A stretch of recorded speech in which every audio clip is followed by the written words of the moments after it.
guys, today we'll talk about how can you fix that problem you have on your OfferUp. So all you have to do, so you just click here on settings here. So then it's going to show for you a list like this, and you just go down here.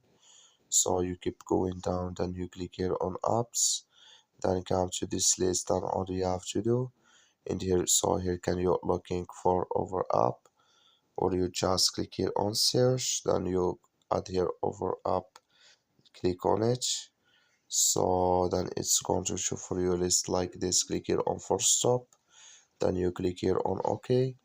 So then you go down, click here on storage, then you click here on clear cache. Then all you have to do, so just go your Play Store, click on it, then you search for OfferUp. It's going to show for you like this. You will find here update, click on it, then it's going to fix with you. That's all you have to do. Thank you for watching. Don't forget to support us by liking.